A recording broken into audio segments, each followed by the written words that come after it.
Ano nga ba ang dahilan ng pagtaas ng November 2023 power rate?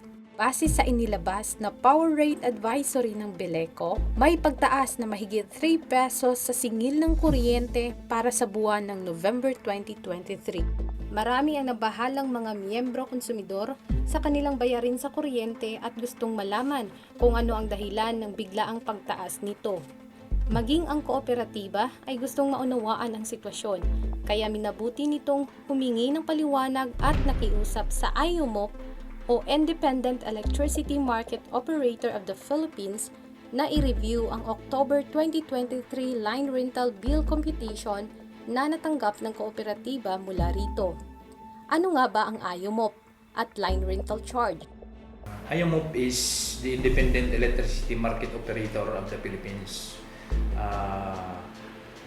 Ang IUMOP nag-serve siya as independent market operator of the wholesale electricity spot market WISM, or the administrator ang nag-administer sa ito ang wholesale electricity spot market as required by the Republic Act 9136, otherwise known as the IPERA, Electric Power Industry Reform Act of 2001.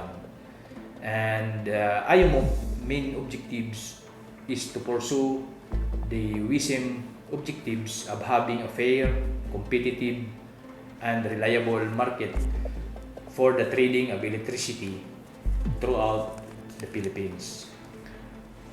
The IUMOP is siya ang murang nagpadagan sa wholesale electricity spot market, kay ang wholesale electricity spot market is usa ni siya ka venue for trading of electricity as a commodity.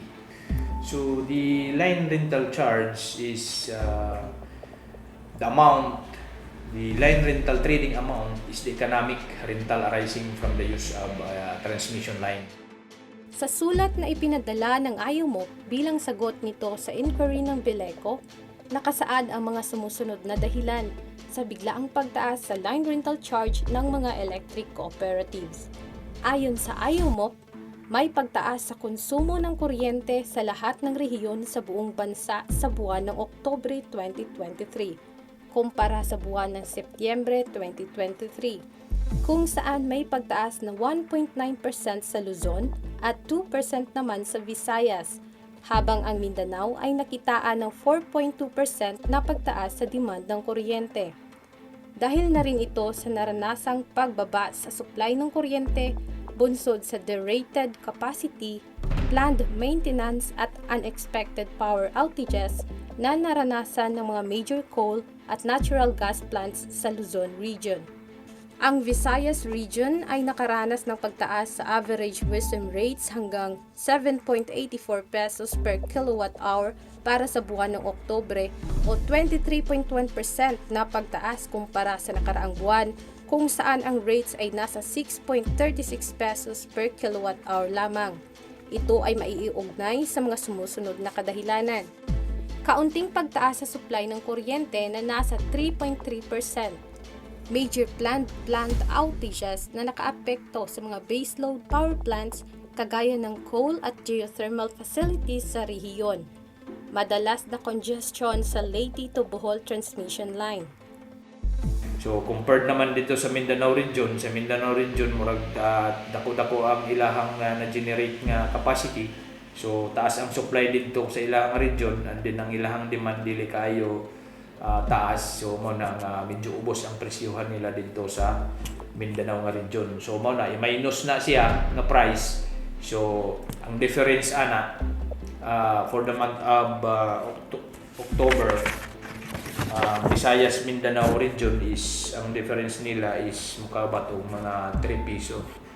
Due to the prices differences between regions, customers in Visayas with counterparty in Mindanao, such as BELECO, will pay higher cost of loss and congestion which are associated with their bilateral contract quantities, BCQ. Karon gyud ta nakasinati og pinakadako nga line rental in history sa BELECO.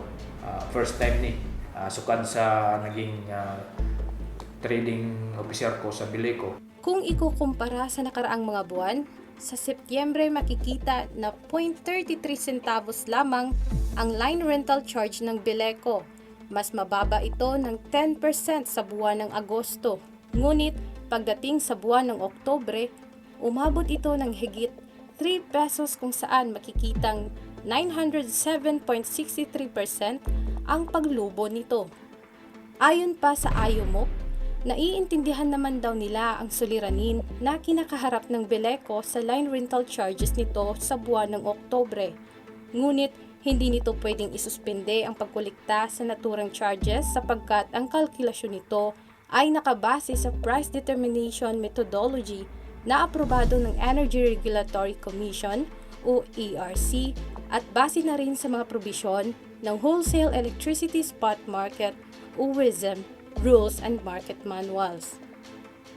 Dahil sa sitwasyong ito, nais iparating ni Bileco General Manager Gerardo Olidan sa mga miyembro konsumidor nito na hanggat maaari ay magtipid sa paggamit ng kuryente upang hindi lumubo ang ating bayarin. Kung tatanungin naman si Bileco Western Trader John Mocoro sa magiging power rate sa buwan ng Nobyembre, ay may posibilidad daw na bumaba ito. For the next billing nato for the month of November, so hopefully nga dili na ingani ang kadako ang i-charge ato ang line rental kay murag kuan man sad ning mubo man sad ang demand nato karon katong mga naglabay nga week nga sige guwan-uwan. So possible ni nga dili na inani ang ato ang line rental nga masinati. Para sa karagdagang impormasyon, maaari kayong bumisita sa CSR section ng main office ng Bileco sa Barangay Karay-Karay, Naval mula Lunes hanggang Biyernes mula alas 8 ng umaga hanggang alas 5 ng hapon. Maaari rin kayong tumawag sa hotline numbers 0905-255-9119 o sa 0948-674-9991 o sa landline numbers 590-42. Pwede ring mag-message sa official Facebook page at messenger account ng Bileco. Maraming salamat!